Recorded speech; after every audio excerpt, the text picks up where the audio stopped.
안녕하세요. 모드텍스의 손금표 세무사입니다. 1월 중순부터 2월달까지 연말정산 시즌이거든요. 그래서 연말정산에 대한 기본적인 개념, 절차, 그리고 꼭 필요한 소득공제, 세액공제에 대해서 살펴보도록 하겠습니다. 일단 우리나라 소득세는 종합소득세라고 해서 6가지 소득이 있습니다. 이자소득, 금융소득, 기타소득, 근로소득, 사업소득, 연금소득, 이렇게 6가지 소득이 있는데 이거를 연말정산 때 다 합산해서 신고를 하는 게 아니라 근로소득만 쏙 빼가지고 근로소득만을 대상으로 연말정산을 실시를 하는 겁니다. 연말정산 대상자는 사업자나 프리랜서 이런 분들이 아니라 근로자만 연말정산을 실시를 하시면 됩니다. 그리고 근로소득 외에 다른 소득이 있다고 하시면은 일단은 현재 회사에서 연말정산을 실시를 하시고 5월달 되면 홈택스에서 다 자료가 넘어가거든요. 거기서 같이 합쳐서 신고를 하시면 되겠습니다. 그리고 회사에서 원천징수한 그 원천세 부분이 근로자가 최대 환급 받을 수 있는 부분입니다. 그래서 최대 환급 세액은 무한정이 아니라 이미 납부한 원천세, 기납부한 세금이다 라고 보시면 되겠습니다. 그리고 연말정산은 보통은 1월 15일 날 연말정산 간소화가 열립니다. 그래서 그때부터 시작을 하시면 되고, 회사는 연말정산 간소화 자료가 열리게 되면은 근로자로부터 연말정산 간소화 PDF 파일이 있거든요, 홈택스에. 그거를 받으시고, 그리고 회사에서 요구하는 소득 세액공제 신고서라는 게 있습니다. 거기에 보시면은 기본공제 대상자라든지 추가공제 대상자, 그리고 필요한 소득공제, 세액공제 기입하는 그런 서식이거든요. 그걸 잘 기입하셔가지고 간소화 자료랑 소득 세액공제 신고서 합쳐서 회사에 제출을 하시게 되면 회사는 2월 28일까지 연말정산을 완료를 하시고, 회사는 일단 2월달 급여가 나가게 됩니다. 만약에 추가적인 환급세액이나 납부세액이 발생을 하면 2월달 급여에서 조정을 한 다음에 회사는 일단 급여가 나가고, 회사는 3월 10일까지 원천징수 이행사항 신고서 그리고 연말정산에 대한 지급명세서를 제출을 하게 됩니다. 그렇게 해서 마무리가 되고요. 그래서 근로자분들은 연말정산 간소화 자료가 열리게 되면은 15일날 바로 준비를 하셔서 회사에 제출을 하시면 되겠습니다. 그리고 간소화 자료 일괄 제공 서비스라는 것이 있습니다. 원래는 근로자가 간소화 자료를 다운받아서 회사에 제출을 해야 되는 건데, 간소화 자료를 회사가 직접 다운받을 수가 있습니다. 구세청에서. 이거 어떻게 하는 거냐? 회사는 1월 10일까지 근로자 명단을 구세청에 제출을 하고, 그리고 근로자는 1월 15일까지 동의를 합니다. 동의를 하게 되면은 회사가 그 근로자의 간소화 자료를 직접 볼 수가 있습니다. 이런 서비스가 있다는 거 알고 계시면 될 것 같습니다. 연말정산 제출 서류는 크게 2가지입니다. 방금 제가 말씀드렸다시피 연말정산 간소화 PDF 자료, 그리고 회사가 요구하는 소득 세액공제 신고서 준비하셔가지고 회사에 제출을 해주시면 됩니다. 연말정산 간소화 PDF 자료가 뭐냐면 금융기관이나 여러 기관들에서 1년 동안 그 근로자에 대한 지출액이나 이런 부분들을 다 표시를 해주는 그 자료거든요. 그래서 보험료도 나와 있고, 국민연금, 건강보험료, 신용카드 사용의 의료비 다 나와 있습니다. 그래서 요즘에 연말정산 간소화 자료가 굉장히 잘 되어 있기 때문에 예전처럼 종이 자료를 제출해야 된다거나 이런 부분은 크게 없습니다. 그리고 소득 세액공제 신고서라고 해서 이건 회사 자체적인 서식인데 기본공제 대상자, 추가공제 대상자, 여러 가지 소득공제 이런 부분들을 적는 서식이거든요. 조금 이따가 정말 필요한 소득공제, 세액공제를 말씀드리겠지만 다 알 필요는 없는 것 같아요. 그래서 정말 필요한 것들만 체크를 하셔가지고 이번에 연말정산 때 반영을 해주시면 되겠습니다. 그리고 보통은 저희가 회사에 입사를 할 때 1월 1일날 입사를 하진 않을 거예요. 보통 한 기중에 입사를 하시죠. 예를 들면 6월 1일날 입사를 하신다고 하시면 연말정산 간소화 자료를 뽑으실 때 주의하셔야 될 점이 뭐냐면, 연말정산 간소화 자료를 뽑을 때 1월부터 12월까지 체크를 할 수가 있습니다. 그런데 간소화 자료를 뽑을 때 6월 달 입사자는 6월부터 12월까지 체크를 하셔서 간소화자를 다운받으셔가지고 제출을 하셔야 됩니다. 왜냐하면 급여 자체도 6월부터 12월분이기 때문에 그에 대응되는 지출액도 6월부터 12월 달까지여야 합니다. 그리고 또 이런 경우가 있을 수가 있겠죠. 6월 1일날 입사를 했는데 1월 달부터 5월 달까지는 전 직장에 다니다가 6월 달에 현재 직장에 다니고 있는 겁니다. 이럴 경우에는 전 직장에서 원천징수 영수증을 요청을 하셔야 됩니다.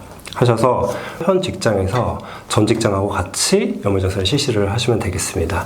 그런데 원천징수 영수증을 좀 받지 못하는 상황일 수가 있어요. 이럴 경우에는 일단은 현 직장에 대한 연말정산만 실시하시고, 그리고 5월 달에 그 자료들이 다 넘어가거든요. 그래서 자진해서 다시 한번 합산해서 신고를 하시면 되겠습니다.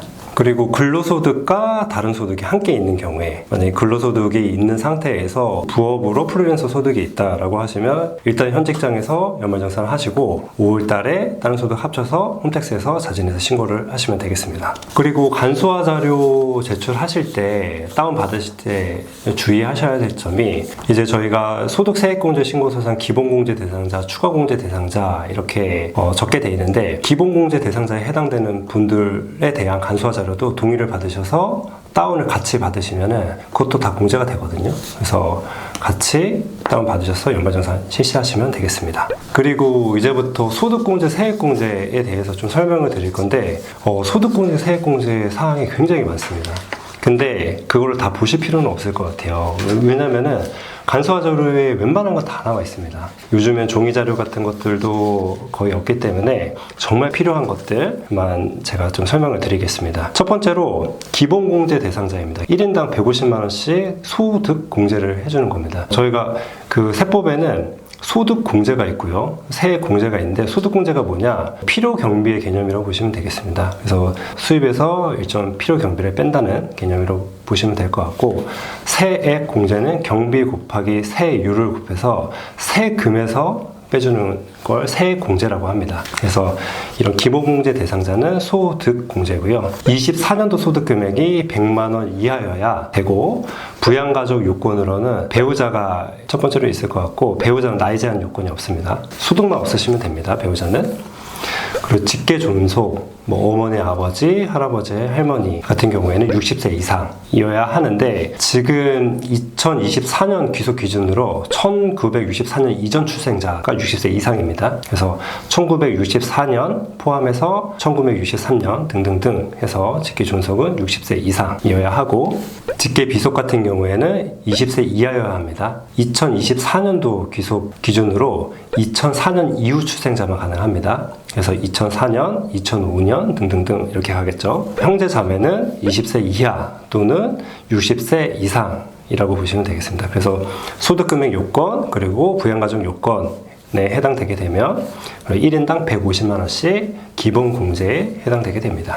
그리고 이제 추가 공제라고 해서 기본 공제 대상자에 해당하는데 다음 요건에 해당되면 또 추가적으로 공제를 해주는 것들이 있어요. 그게 뭐냐? 첫 번째로 경로 우대자 공제라고 해서 70세 이상이면 100만 원을 추가로 공제를 합니다. 그리고 두 번째로 장애인 공제라고 해서 장애인인 경우에 200만 원을 추가로 공제를 합니다. 그리고 세 번째로 부녀자 공제라고 해서 24년도에 종합소득 금액이 3천만 원 이하이고 그리고 배우자가 있거나 또는 배우자가 없어도 기본공제 대상자인 부양가족이 있는 경우에 추가적으로 50만 원 공제가 됩니다. 그래서 여성분들 같은 경우에는 부녀자 공제 빠뜨리지 않도록 꼭 체크해 주시면 되겠습니다.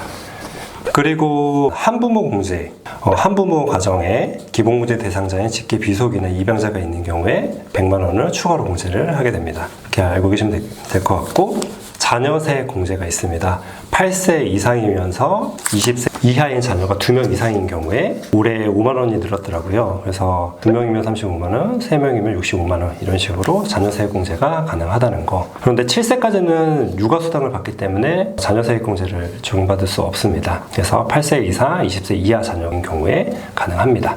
그리고 월세 세액공제 이거 정말 되게 많이 되거든요. 총 급여액 8천만 원 이하이면서 종합소득금액 7천만 원 이하인 근로자 같은 경우에 무주택자 또는 국민주택 규모 이하나 기준시가 4억의 주택을 가지신 분도 무주택자로 취급을 하거든요. 그래서 이런 근로자 같은 경우에는 1년간 월세 지출액 1천만 원 한도로 해서 15% 최대 150만 원 정도 그리고 총급여액 5,500 이하는 17% 그러니까 세액으로 따지면 170만 원 정도거든요. 최대. 그래서 월세 세액 공제를 적용받으실 수가 있습니다. 근데 월세세액 공제 같은 경우에는 간소화자료에 나오지가 않거든요. 월세세액 공제가. 근데 몇 년 전부터 이 간소화자료에 나타나게 할 수가 있더라고요. 임대차 계약서 그리고 월세 지출 내역을 첨부를 하게 되면 홈택스에 이 간소화자료 현금 영수증을 발행을 합니다. 그래서 간소화자료를 보시면은 신용카드 공제란에 이 월세 세액 공제 금액이 나오더라고요. 원하시는 분들, 확실한 증빙을 원하시는 분들은 임대차 계약서, 월세 지출 내역 홈택스에 제출하시면은 월세 지출액에 대해서 현금 영수증 발급이 가능합니다. 그래서 월세 세액공제 근로자분들은 꼭 놓치시면 안 되는 부분입니다. 그리고 청약저축 납입액 소득공제라고 있습니다. 우리가 청약저축에 납입한 금액에 대해서 1년간 300만 원을 한도로 해서, 그리고 300만 원 전체에 대해서 소득공제 한다는 건 아니고요. 300만 원 납입액에 대해서 곱하기 40% 최대 120만 원 정도가 소득공제가 됩니다. 청약저축에 대해서. 이거를 적용을 받으시려면 무주택 근로자 세대주 총 급여액 7천만 원 이하인 경우에 이 청약저축 납입액에 대해서 공제가 가능합니다. 그리고 주택 임차차입금 원리급 상한액 소득공제라고 해서 전세자금 대출에 대한 소득공제입니다. 요건은 무주택 근로자 세대주 그리고 국민주택 규모 이하 소득공제 금액은 납입액의 40%입니다. 근데 이게 그 청약저축 소득공제랑 전세자금 대출 소득공제랑 합쳐서 한도가 400만 원입니다. 알고 계시면 될 것 같고, 그리고 장기주택 저당차입금 이자비용 소득공제라고 해서 주택 구입 자금 대출에 대한 이자비용에 대한 소득공제입니다. 무주택자, 1주택자 근로자 세대주이면서 취득 당시 기준시가 6억 원 이하인 주택에 대해서 상환 기간에 따라서 600에서 2천만 원까지 이자비용에 대해서 소득공제가 가능합니다. 그리고 이거는 정말 적용을 받으실 수 있으면 꼭 받으셔야 돼요. 뭐냐면 중소기업 취업자 소득세 감면입니다. 중소기업에 취업한 청년, 고령자, 장애인, 경력 단절 여성 같은 경우에는 몇 년간 일정 부분 소득세 감면이 되거든요. 그래서 근데 이 금액이 굉장히 큽니다. 그래서 청년 같은 경우에는 근로계약일 현재 34세 이하인 경우에 5년간 90% 소득세 감면이거든요. 그래서 꼭 적용받으시고, 고령자 같은 경우에는 3년간 70%, 장애인 같은 경우에는 3년간 70%, 경단녀는 3년간 70%이고, 절차는 회사에 감면 신청서를 제출을 하시면 되고, 그리고 회사는 감면 신청서를 받아서 연말정산 지급명세서 제출하실 때 감면 명세서를 세무서에 제출을 하시면 되겠습니다. 그리고 맞벌이 부부 같은 경우에는 기본공제 대상자가 있을 때 누구를 밑으로 두느냐에 따라서 이 세액 차이가 굉장히 많이 나거든요. 한계 세율이 다르기 때문에. 근데 이거를 일일이 계산하기 굉장히 어렵습니다. 근데 홈택스에서 요즘에 맞벌이 부부에 대한 최적의 인적 공제 조합 시뮬레이션을 가능하게 되었더라고요. 그래서 기본공제 대상자가 있다고 하시면은 맞벌이 부부 같은 경우에는 시뮬레이션 한번 해보는 것도 나쁘지 않습니다. 이상으로 2024년도 기속분 연말정산에 대해서 소개해 드렸습니다. 정말 필요한 연말정산 절차나 소득공제, 세액공제 개념에 대해서 설명드렸으니까 너무 많은 내용을 보실 필요는 없을 것 같고, 정말 필수적인 부분만 체크해 놨으니까 참고해 주시면 되겠습니다. 감사합니다.